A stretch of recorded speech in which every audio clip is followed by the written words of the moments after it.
Ravi colours இன்றைய trending பெண்களுக்கான exclusive கலெக்ஷனுடன் kurtis, palazzo pant, Patiala pant, துப்பட்டாக்கள், ஷேப்வேர்கள், நைட்டிகள், பிராண்டட் உள்ளாடைகளும் கிடைக்கும். ரவி கலர்ஸ், நேரு வீதி, ராஜா தியேட்டர் சிக்னல் அருகில், புதுச்சேரி. இருக்கு கவலை உனக்கு எதுக்கு? ஈஸியான இஎம்ஐ நமக்கு விலையும் ரொம்ப குறைவா இருக்கு.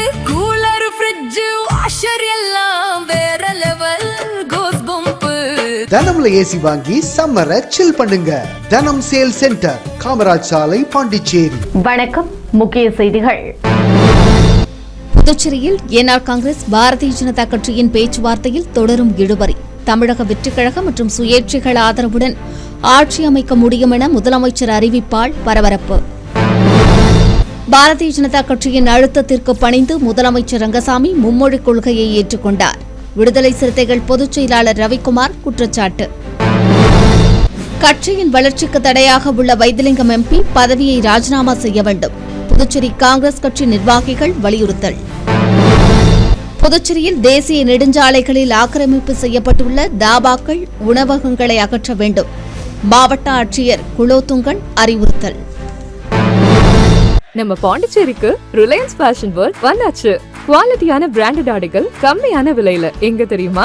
அண்ணா சாலை, ரத்னா தியேட்டர் பக்கத்துல இருக்க நம்ம ரிலையன்ஸ் ஃபேஷன் வேர்ல்ட் தான். இங்க கலெக்ஷன்ஸ் எல்லாமே ட்ரெண்டுக்கு ஏத்த மாதிரி இருக்கு. 1999 ரூபாய்க்கு மேல பர்ச்சேஸ் பண்ற அனைவருக்கும் Cello brand kettle, John Players duffel bag மற்றும் அமெரிக்கன் டூரிஸ்டர் ட்ராலி பேக் போன்ற பரிசுகளும் இருக்கு. பிராண்டட் ஆடைகள் வாங்க Anna Salai Reliance Fashion World வாங்க. Reliance Fashion World, Anna Salai, Ratna theatre அருகில், புதுச்சேரி. இனி விரிவான செய்திகள். பாரதிய ஜனதா என்ஆர் காங்கிரஸ் பேச்சுவார்த்தையில் உடன்பாடு ஏற்படாத நிலையில் தமிழக வெற்றிக் கழகம் சுயேட்சை ஆதரவுடன் ஆட்சி அமைக்க முடியும் என முதலமைச்சர் ரங்கசாமி தெரிவித்துள்ளது அரசியலில் மேலும் பரபரப்பை ஏற்படுத்தியுள்ளது. புதுச்சேரி சட்டசபை தேர்தலில் முதலமைச்சர் ரங்கசாமி தலைமையிலான தேசிய ஜனநாயக கூட்டணி 18 தொகுதிகளில் வெற்றி பெற்றுள்ளது. முதலமைச்சராக ரங்கசாமி 5வது முறையாக விரைவில் பதவியேற்க உள்ளார்.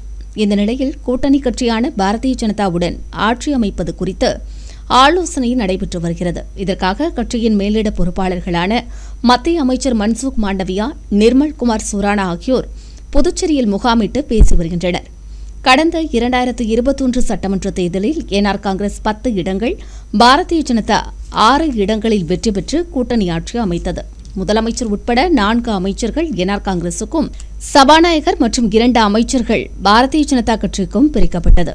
தற்போது தேர்தலில் என்ஆர் காங்கிரஸ் 12 இடங்கள், பாரதிய ஜனதா 4 இடங்களிலும், அண்ணா திராவிட முன்னேற்றக் கழகம், லட்சிய ஜனநாயக கட்சி தலா ஒரு இடத்திலும் வெற்றி பெற்றுள்ளது. இந்நிலையில் என்ஆர் காங்கிரஸ் பாரதிய ஜனதாவுடன் மட்டுமே தொகுதி பங்கீடு செய்துள்ளது. அண்ணா திராவிட முன்னேற்றக் கழகம், லட்சிய ஜனநாயக கட்சியுடன் நேரடி கூட்டணி இல்லை. இதனால் அந்த கட்சிகளுக்கு வழங்க வேண்டிய பதவிகள் குறித்து தொகுதி பங்கீடு போலவே பாரதிய ஜனதா பதவிகளை பங்கீடு செய்ய வேண்டும். இந்நிலையில் கடந்த முறையைப் போல சபாநாயகர் மற்றும் 2 அமைச்சர்கள் பதவிகளை பெற திட்டமிட்டு பாரதிய ஜனதா காய்களை நகர்த்தியது. இதனால் பாரதிய ஜனதா சட்டமன்ற உறுப்பினர்கள் 4 பேருடன் லட்சிய ஜனநாயக கட்சி சட்டமன்ற உறுப்பினர் Joe Charles Martin, Anna Dravida முன்னேற்றக் கழக சட்டமன்ற உறுப்பினர் அன்பழகன், நெடுங்காடு சுயேட்சை சட்டமன்ற உறுப்பினர் விக்னேஸ்வரன் ஆகியோரை இணைத்து 7 சட்டமன்ற உறுப்பினர்கள் என கணக்கு காட்டி தங்களுக்கு கடந்த முறையைப் போலவே பதவிகளை பெற சட்டமன்ற உறுப்பினர்கள் கூட்டத்தில் முடிவு செய்தனர். இதைத் தொடர்ந்து முதலமைச்சர் ரங்கசாமியை நேரடியாக சந்தித்து இது தொடர்பாக வலியுறுத்தினர். அப்போது முதலமைச்சர் சுயேட்சைகளை இணைத்து பதவி கேட்கக்கூடாது என்றும், என்ஆர் காங்கிரஸ் சட்டமன்ற உறுப்பினரை தோற்கடித்த சுயேட்சையை பாரதிய ஜனதாவில் இணைத்து கணக்கு காட்டுவதா என கடிந்து கொண்டார். பாரதிய ஜனதாவிற்கு 1 அமைச்சர், துணை சபாநாயகர் என 2 பதவிகள் மட்டுமே வழங்க முடியும் என்றும் தெரிவித்தார். தமிழக வெற்றிக் கழகம் மற்றும் சுயேட்சைகளை என்ஆர் காங்கிரஸில் இணைத்து தன்னால் ஆட்சி அமைக்க முடியும் என்று கூறிய முதலமைச்சர், சுயேட்சைகளை இணைத்து பதவி கேட்காதீர்கள் என திட்டவட்டமாக தெரிவித்தார். இதனால் பேச்சுவார்த்தைக்கு சென்ற பாரதிய ஜனதா குழுவினர் விரக்தியடைந்தனர். தங்களின் டெல்லி தலைமையை தொடர்பு கொண்டு இதுகுறித்து பேசி வருகின்றனர். புதுச்சேரியில் தமிழக வெற்றிக் கழகம் 2 இடங்கள், தமிழக வெற்றிக் கழக கூட்டணிக்கு 1 இடம், கதிர்காமத்தில் வெற்றி பெற்ற சுயேட்சை வேட்பாளர் அழகானந்தம் ஆகியோர் முதலமைச்சருக்கு ஆதரவு தெரிவிக்கக்கூடும் என கூறப்படுகிறது. இதன் மூலம் மெஜாரிட்டிக்கு தேவையான 16 சட்டமன்ற உறுப்பினர்கள் ஆதரவுடன் ரங்கசாமி ஆட்சி அமைக்க முடியும் என்றும் இது சாத்தியமாகுமா என்பது இன்னும் ஒரு சில நாட்களில் தெரியவரும் என்பதால் அரசியலில் மேலும் பரபரப்பு ஏற்பட்டுள்ளது. பாரதிய ஜனதா கட்சியின் அழுத்தத்திற்கு பணிந்து புதுச்சேரி முதலமைச்சர் ரங்கசாமி மும்மொழி கொள்கையை ஏற்றுக்கொண்டார் என விடுதலை சிறுத்தைகள் கட்சியின் பொதுச் செயலாளரும் எம்பியுமான ரவிக்குமார் தெரிவித்துள்ளது பரபரப்பை ஏற்படுத்தியுள்ளது. புதுச்சேரியில் மத்திய அரசின் மும்மொழி கொள்கைக்கு எதிராகவும் ஹிந்தி திணிப்பை கண்டித்தும் விடுதலை சிறுத்தைகள் கட்சியினர் கண்டன ஆர்ப்பாட்டத்தில் ஈடுபட்டனர். அண்ணா சிலை அருகே நடைபெற்ற ஆர்ப்பாட்டத்திற்கு கட்சியின் பொதுச் செயலாளர் ரவிக்குமார் தலைமை தாங்கி கண்டன உரையாற்றினார். தொடர்ந்து செய்தியாளர்களை சந்தித்த அவர் பாரதிய ஜனதா கட்சியின் அழுத்தத்திற்கு முதலமைச்சர் ரங்கசாமி பணிந்து அக்கட்சியின் மும்மொழி கொள்கையை ஏற்றுக்கொண்டதாக குற்றம் சாட்டினார். ஹிந்தியை திணிக்கும் சதிக்கு புதுச்சேரி அரசு உடந்தையாக இருக்கக்கூடாதென்றும் புதுச்சேரி அரசு அரசாணையை திரும்ப பெற வேண்டும் என்றும் அவர் வலியுறுத்தினார். தொடர்ந்து பேசிய அவர் விஜய் தலைமையிலான தமிழக வெற்றிக் கழகம் காங்கிரஸ் விடுதலை சிறுத்தைகள் கட்சி இடதுசாரிகளின் ஆதரவை கேட்டு கடிதம் அனுப்பியுள்ளதாகவும் ஆதரவு கேட்டு கட்சித் தலைவருக்கு கடிதம் அனுப்பப்பட்டுள்ள நிலையில் அவர் தனது அறிவிப்பை சென்னையில் 6ஆம் தேதியே வெளியிடுவார் என்றும் அவர் கூறினார். இதுவரை தமிழக வெற்றிக் கழகம் மத சார்பற்ற கட்சிகளின் ஆதரவோடு ஆட்சி அமைக்க வேண்டும் என்பதில் உறுதியாக உள்ளதாகவும் அவர் கூறினார். காங்கிரஸ் விடுதலை சிறுத்தைகள் கட்சி இடதுசாரிகள் ஆதரவை தமிழக வெற்றிக் கழகம் கேட்டுள்ள நிலையில் விரைவில் அறிவிப்பு வெளியாகும் என்றும் அவர் தெரிவித்தார். கொள்கை என்பதை விடுதலை சிறுத்தைகள் கட்சி ஒருபோதும் ஏற்பதில்லை. 2 மொழி கொள்கை போதும் என்றுதான் நாங்கள் கருதுகிறோம். ஆனால் புதுச்சேரியில் பாரதிய ஜனதா கட்சி கூட்டணியோடு ஆட்சி செய்த திரு என்ஆர் அவர்கள் பாஜகவினுடைய நிர்பந்தத்தின் அடிப்படையில் மும்மொழி கொள்கையை ஏற்றுக்கொண்டார். 3வது மொழியாக பிரெஞ்சுதான் இருக்கும் என்ற உறுதி அளிக்கப்பட்டிருந்தது. இன்றைக்கு அதை மாற்றி இந்தி கட்டாயம் 3வது மொழியாக பிரெஞ்சு இனிமேல் தொடராது என்ற அரசாணை பிறப்பிக்கப்பட்டிருப்பது கண்டனத்துக்குரியது. அதை கண்டித்து இந்த ஆர்ப்பாட்டத்தை நடத்தி கொண்டிருக்கின்றோம். புதுச்சேரி காங்கிரஸ் கட்சியின் வளர்ச்சிக்கு தடையாக உள்ள மாநில தலைவர் வைத்திலிங்கம் எம்பி தனது பதவியை ராஜினாமா செய்ய வேண்டும் என்று அக்கட்சி நிர்வாகிகள் வலியுறுத்தியுள்ளனர். புதுச்சேரி மாநில காங்கிரஸ் கமிட்டியின் பொதுச் செயலாளர்கள் சிவசண்முகம், ரஹ்மான் உள்ளிட்ட நிர்வாகிகள் செய்தியாளர்களை சந்தித்தனர். அப்போது தற்போதைய காங்கிரஸ் கட்சியின் நிலை குறித்து கடுமையான குற்றச்சாட்டுகளை அவர்கள் முன்வைத்தனர். அவர்கள் கூறுகையில் காங்கிரஸ் கட்சியில் சேர விரும்பிய வெற்றி பெற்ற வேட்பாளர்களை கட்சித் தலைவர் வைத்திலிங்கம் திராவிட முன்னேற்றக் கழகத்திற்கு அனுப்பியதாகவும் கடந்த ஓராண்டாக திராவிட முன்னேற்றக் கழக அமைப்பாளர் காங்கிரஸ் கட்சியை விமர்சித்த போதும் அதற்கு கட்சி தலைமையிலிருந்து எந்த பதிலும் வழங்கப்படவில்லை என்று தெரிவித்தனர். மேலும் 2026ஆம் ஆண்டு புதுச்சேரியில் காங்கிரஸ் ஆட்சி அமைக்க வேண்டும் என்பதற்காக நிர்வாகிகள் பல்வேறு முயற்சிகளை எடுத்ததாகவும் குறைந்தபட்சம் 20 தொகுதிகளில் போட்டியிட வேண்டும் அல்லது தனித்து போட்டியிட வேண்டுமென மேலிடத்திற்கும் ராகுல் காந்திக்கும் வலியுறுத்தியதாகவும் அவர்கள் தெரிவித்தனர். முன்னாள் முதலமைச்சர் நாராயணசாமி நெல்லித்தோப்பு தொகுதியில் போட்டியிட தயாராக இருந்தபோதிலும் கடைசி நேரத்தில் வாய்ப்பு மறுக்கப்பட்டதாக தெரிவித்த அவர்கள் இதுகுறித்து விளக்கம் அளிக்கப்படவில்லை என்றும் குற்றம் சாட்டினர். தொடர்ந்து பேசிய அவர்கள் உழவர்கரை தொகுதியில் முன்னாள் துணை சபாநாயகர் பாலனை போட்டியிட வைக்க வேண்டுமென பலமுறை கோரிக்கை விடுத்த போதிலும் ஏற்கப்படவில்லை என்றும் குற்றம் சாட்டினர். கட்சித் தலைவர் வைத்திலிங்கம் தனது விருப்பப்படி வேட்பாளர் தேர்வில் செயல்பட்டதாகவும் தெரிவித்த அவர்கள் தட்டாஞ்சாவடி தொகுதியில் போட்டியிட்டது குறித்தும் பல்வேறு கேள்விகளை எழுப்பியுள்ளனர். கடந்த 5 ஆண்டுகளில் கட்சி தொண்டர்களை போராட்டங்களில் ஈடுபடுத்திய பின்னரும் தேர்தலில் காங்கிரஸ் வெற்றியை உறுதி செய்ய நடவடிக்கை எடுக்கப்படவில்லை என்றும் குற்றம் சாட்டினர். இந்நிலையில் கட்சியின் வளர்ச்சிக்கு தடையாக உள்ளதாக குற்றம் சாட்டப்பட்ட வைத்திலிங்கம் உடனடியாக தனது பதவியை ராஜினாமா செய்ய வேண்டும் என்றும் வலியுறுத்தினர்.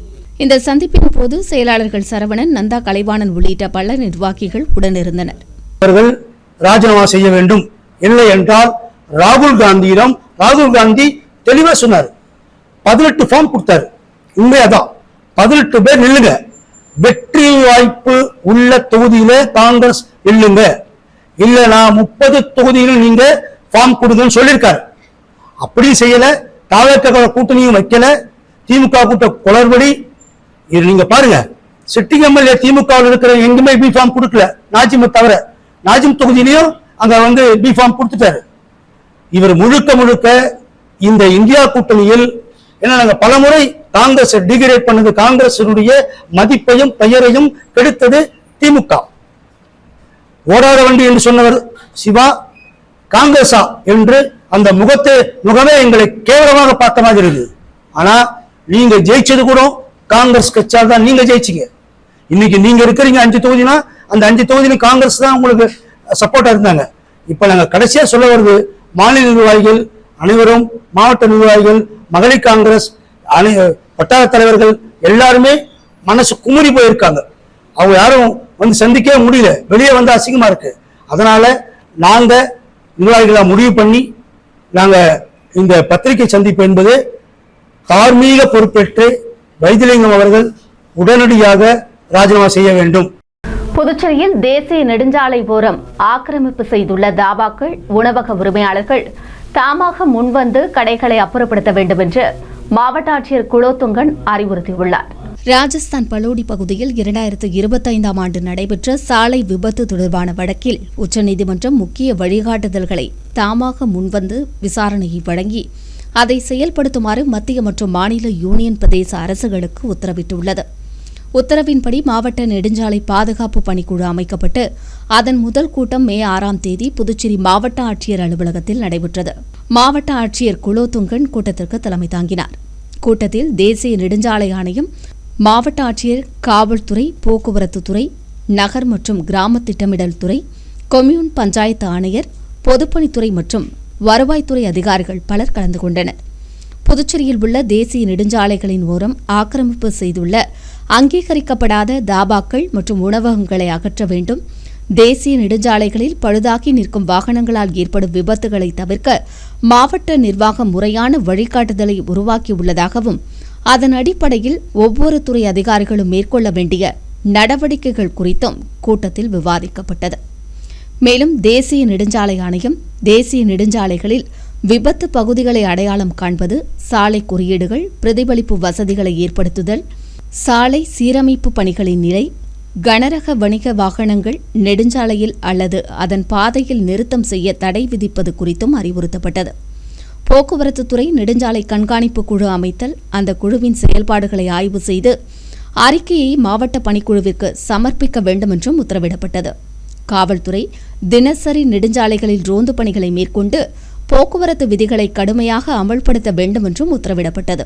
கூட்டத்திற்கு தலைமை தாங்கிய மாவட்ட ஆட்சியர் கூறுகையில், பொதுமக்கள் தாமாக முன்வந்து தேசிய நெடுஞ்சாலைகளின் ஓரம் உள்ள அனைத்து ஆக்கிரமிப்புகளையும் அங்கீகரிக்கப்படாத தாபாக்கள் மற்றும் உணவகங்களையும் அகற்ற வேண்டும் என்று அறிவுறுத்தினார். புதுச்சேரி திருபுவனை அருகே ஆடம்பர வாழ்க்கைக்கு ஆசைப்பட்டு கொள்ளையடிக்க முயன்ற 2 ரவுடிகளை கைது செய்த காவல்துறை நீதிமன்றத்தில் ஆஜர்படுத்தி சிறையில் அடைத்தனர். புதுச்சேரி திருபுவனை காவல் நிலைய உதவி ஆய்வாளர் முருகையன் மற்றும் காவலர்கள் ரோந்து பணியில் ஈடுபட்டிருந்தனர். அப்போது மதகடிப்பட்டு பாளையம் ரோஸ் கார்டன் அருகில் உள்ள மதுக்கடை முன்பு கத்தியை காட்டி ஒருவர் தகராறில் ஈடுபட்டு வருவதாக தகவல் கிடைத்தது. இதையடுத்து காவல்துறையினர் சம்பவ இடத்திற்கு விரைந்தனர். காவல்துறையினரை கண்டதும் அவர் அங்கிருந்து தப்பி செல்ல முயன்றார். தொடர்ந்து காவல்துறையினர் அவரை மடக்கி பிடித்து கைது செய்தனர். அவரிடம் நடத்திய விசாரணையில் விழுப்புரம் மாவட்டம் வளவனூர் ரயில்வே குடியிருப்பைச் சேர்ந்த மாதவனின் மகன் சந்துரு என்பது தெரியவந்தது. இவர் பல்வேறு கொள்ளை உள்ளிட்ட வழக்குகளில் தொடர்புடையவர் என்பதும் அறியப்பட்டது. இதையடுத்து காவல்துறையினர் அவரை கைது செய்து விசாரணை நடத்தினர். அப்போது அவர் ஆடம்பர வாழ்க்கைக்காக கொள்ளையடிக்கும் நோக்கில் வீச்சறிவாளுடன் இருந்தது தெரியவந்தது. இதையடுத்து காவல்துறையினர் அவரை கைது செய்து வீச்சறிவாளை பறிமுதல் செய்தனர். இதேபோல திருபுவனை பழைய மாவாளை பகுதியில் ஒருவர் கத்தியுடன் பதுங்கியிருப்பதாக காவல்துறைக்கு ரகசிய தகவல் கிடைத்தது. உடனடியாக காவல்துறையினர் சம்பவ இடத்திற்கு சென்று அவரை மடக்கி பிடித்து கைது செய்தனர். அவரிடம் நடத்திய விசாரணையில் புதுச்சேரி களித்தீத்தால் குப்பம் மாரியம்மன் கோவில் தெருவைச் சேர்ந்த கார்த்திக் என்பதும் திருபுவனை மற்றும் தமிழக பகுதிகளில் கொள்ளை முயற்சி உள்ளிட்ட பல்வேறு வழக்குகளில் அவர் தொடர்புடையவர் என்றும் தெரியவந்தது. இவரும் ஆடம்பர வாழ்க்கைக்காக அப்பகுதியில் உள்ள தொழிலதிபர்களை மிரட்டி பணம் பறிக்க பதுங்கியிருந்ததும் தெரியவந்தது. இதையடுத்து காவல்துறையினர் அவரை நீதிமன்றத்தில் ஆஜர்படுத்தி காலாப்பட்டு மத்திய சிறையில் அடைத்தனர். புதுச்சேரி காமராஜர் மணிமண்டபத்தில் கலை பண்பாட்டுத்துறை மூலம் செயல்பட்டு வரும் நூலகத்தை மாவட்ட ஆட்சியர் குலோத்துங்கன் நேரில் பார்வையிட்டு குறைகளை கேட்டறிந்தார். புதுச்சேரி கருவடிக்குப்பத்தில் அமைந்துள்ள காமராஜர் மணிமண்டபத்தில் கலை பண்பாட்டுத்துறையின் மூலம் இயங்கும் அரசு நூலகத்தை புதுச்சேரி மாவட்ட ஆட்சியர் குலோத்துங்கன் ஆய்வு மேற்கொண்டார். நூலகத்தில் பார்வையாளர்கள் அமர்ந்து பயில்வதற்கு தேவையான மேஜைகள் மற்றும் நாற்காலிகள் போதுமானதாக அமைத்து தரும்படியும், பழைய புத்தகங்கள் மற்றும் நூல்களை கணினி மயம் மூலம் நன்கு பராமரிக்கும்படியும், அனைத்து வகையான புதிய புத்தகங்கள் மற்றும் செய்தித்தாள்கள் இருக்கின்றனவா என்று பல்வேறு ஆய்வுகளை அவர் மேற்கொண்டார். மேலும் நூலகத்தில் அடிப்படை வசதிகளான கழிப்பறை வசதிகள், சுத்தமான குடிநீர், போதுமான அளவு மின்விசிறிகள் மற்றும் போதிய வெளிச்சம் போன்றவை உள்ளனவா என்பது குறித்தும் ஆய்வு மேற்கொண்டார். மேலும் அங்கு வருகை புரிந்த பார்வையாளர்களிடமும் நூலகத்தில் குறைகள் உள்ளனவா என்பது குறித்தும் கேட்டறிந்தார். தொடர்ந்து பார்வையாளர்கள் மற்றும் பொதுமக்களிடமிருந்து புகார்கள் வராத வண்ணம் நூலகத்தை பராமரிக்கும்படி உத்தரவிட்டார். புதுச்சேரி அரசு பள்ளிகளில் அமலாகும் மும்மொழி கொள்கைக்கு எதிர்ப்பு தெரிவித்து அண்ணா சிலை அருகே விடுதலை சிறுத்தைகள் கட்சியினர் ஆர்ப்பாட்டத்தில் ஈடுபட்டனர். புதுச்சேரியில் மத்திய அரசின் மும்மொழி கொள்கைக்கு எதிராகவும் ஹிந்தி திணிப்பை கண்டித்தும் விடுதலை சிறுத்தைகள் கட்சியினர் கண்டன ஆர்ப்பாட்டத்தில் ஈடுபட்டனர். புதுச்சேரி அண்ணா சிலை அருகே நடைபெற்ற ஆர்ப்பாட்டத்திற்கு விடுதலை சிறுத்தை முதன்மைச் செயலாளர் அரிமா தமிழன் தலைமை தாங்கினார். கட்சியின் பொதுச் செயலாளரும் எம்பியுமான ரவிக்குமார் கண்டன உரையாற்றினார். ஆர்ப்பாட்டத்தில் ஏராளமான விடுதலை சிறுத்தைகள் கட்சியினர் கலந்து கொண்டு கோரிக்கையை வலியுறுத்தி கோஷங்களை எழுப்பினர். புதுச்சேரியில் இருமொழி கொள்கையை தொடர்ந்து நடைமுறைப்படுத்த வேண்டும் என்றும் மும்மொழி கொள்கையை மத்திய அரசு கைவிட வேண்டும் என்றும் வலியுறுத்தினர். தொடர்ந்து புதுச்சேரி மாணவர்களிடம் கட்டாய ஹிந்தி திணிப்பை கைவிட வேண்டுமென வலியுறுத்தி ஆர்ப்பாட்டத்தில் ஈடுபட்டவர்கள் கோஷங்களை எழுப்பினர்.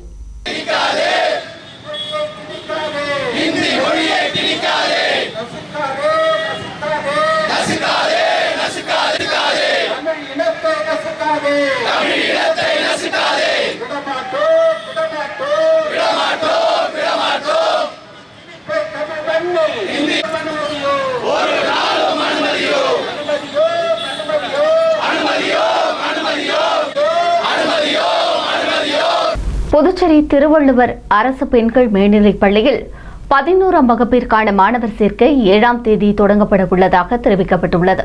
புதுச்சேரி அரசு பள்ளிகளில் 2026ஆம் கல்வியாண்டிற்கான 11ஆம் வகுப்பு மாணவர் சேர்க்கை தொடங்கப்பட்டுள்ள நிலையில் லப்போர்த்து வீதியில் உள்ள திருவள்ளுவர் அரசு பெண்கள் மேல்நிலைப் பள்ளியில் 11ஆம் வகுப்பு சேர்க்கை 7ஆம் தேதி முதல் தொடங்க உள்ளதாக தெரிவிக்கப்பட்டுள்ளது. 11ஆம் வகுப்பு சேர்க்கைக்கான விண்ணப்பங்கள் ஏற்கனவே பெறப்பட்ட நிலையில் தகுதி பட்டியல் தற்போது வெளியிடப்பட்டுள்ளது. அதன்படி மாணவர்களுக்கான நேர்முகத் தேர்வு 7ஆம் தேதி நடைபெறும் என்றும் தங்கள் பெற்றோர்களுடன் உரிய ஆவணங்களை சமர்ப்பிக்க வேண்டும் என்றும் அறிவுறுத்தப்பட்டுள்ளது. பள்ளியிலிருந்து 10 கிலோமீட்டர் வசிக்கும் மாணவர்கள் மட்டுமே சேர்க்கைக்கு விண்ணப்பிக்க முடியும் என்று அறிவிக்கப்பட்டிருந்த நிலையில் 8ஆம் வகுப்பில் பெற்ற திரண்ட மதிப்பெண் பட்டியல் மற்றும் ஆதார் நகல் ஆகியவற்றை இணைத்து விண்ணப்பங்களை சமர்ப்பிக்க வேண்டும் என்றும் தெரிவிக்கப்பட்டிருந்தது. மேலும் விளையாட்டு தொடர்பான சான்றிதழ்களையும் இணைக்க வேண்டும் என்று அறிவுறுத்தப்பட்ட நிலையில் மதிப்பெண் அடிப்படையில் மாணவர் சேர்க்கை உறுதி செய்யப்பட்ட பிறகு தேவையான பிற சான்றிதழ்களை சமர்ப்பிக்க வேண்டும் என்றும் அறிவுறுத்தப்பட்டுள்ளது. புதுச்சேரியில் கோடை வெயிலின் தாக்கம் அதிகரித்துள்ள நிலையில் உடலுக்கு குளிர்ச்சி தரும் கரும்புச்சாறு விற்பனை விறுவிறுப்படைந்துள்ளது. புதுச்சேரியில் கோடை வெயில் நாளுக்கு நாள் அதிகரித்து வரும் நிலையில் பொதுமக்கள் உடலுக்கு குளிர்ச்சி தரும் பழங்கள் மற்றும் பழச்சாறுகளை எடுத்துக் கொள்கின்றனர். அந்த வகையில் உடலுக்கு குளிர்ச்சி தரும் வெள்ளரிப்பழம், தர்பூசணி, நுங்கு உள்ளிட்ட பழங்கள் விற்பனை புதுச்சேரியில் விறுவிறுப்பாக நடைபெற்று வருகிறது. அதன் ஒரு பகுதியாக உடலுக்கு பல்வேறு நன்மைகளை தரும் கரும்பு சாறு விற்பனையும் சூடுபிடித்துள்ளது. கரும்பு சாற்றில் இரும்பு சத்து, மெக்னீசியம், கால்சியம் உள்ளிட்ட ஏராளமான சத்துக்கள் நிறைந்திருக்கின்றன. எனவே உடலுக்கு நோய் எதிர்ப்பு சக்தியை பெருக்கித் தருவதில் கரும்பு சாறு முக்கிய பங்காற்றுகிறது. நோய் எதிர்ப்பு சக்தி அதிகரிப்பதால் நோய் எளிதில் நெருங்குவதில்லை என்றும் உடம்பில் நோயை எதிர்த்து போராடக்கூடிய திறன் கரும்புக்கு இயற்கையாகவே உள்ளது என்றும் வியாபாரிகள் தெரிவிக்கின்றனர். மேலும் கரும்புச்சாற்றில் விட்டமின் சி நிறைந்துள்ளதால் தொண்டை புண், வயிற்றுப்புண் உள்ளிட்டவற்றை குணமாக்குவதாகவும் தெரிவித்தனர். இயற்கையிலேயே இனிப்பு சுவை நிறைந்த கரும்புச்சாற்றை குழந்தைகள் முதல் பெரியவர்கள் வரை அனைத்து தரப்பினரும் விரும்பி எடுத்துக் கொள்கின்றனர். இந்நிலையில் புதுச்சேரியின் மையப்பகுதியான அண்ணா சாலையில் கரும்பு ஜூஸ் விற்பனை களை கட்டி வருகிறது. மேலும் புதுச்சேரியின் பல்வேறு பகுதிகளில் கரும்பு ஜூஸ் விற்பனை விறுவிறுப்படைந்துள்ளது. அடுத்து வருவது புதுவை இன்றைய தங்கம் மற்றும் வெள்ளி விலை நிலவரம். இன்றைய தங்கம் வெள்ளி விலை விவரம். புதுவையில் இன்றைய தங்கம் வெள்ளி விலை விவரம் வழங்குபவர்கள் முத்து கோல்ட் ஹவுஸ், பாண்டிச்சேரி. தங்கம் 1 கிராம் 13,870 ரூபாய். இன்றைய தங்கம் வெள்ளி விலை விவரம். வெள்ளி 10 கிராம் 2,720 ரூபாய். இத்துடன் ஏஎம்என் செய்திகள் நிறைவடைந்தன. வணக்கம். புதுச்சேரி உங்கள் ஏஎம்என் டிவி செய்திகளை யூடியூபில் உடனுக்குடன் காண ஏஎம்என் டிவி பாண்டிச்சேரி சேனலை சப்ஸ்கிரைப் செய்யுங்கள். பெல் பட்டனை மறக்காமல் கிளிக் செய்யுங்கள்.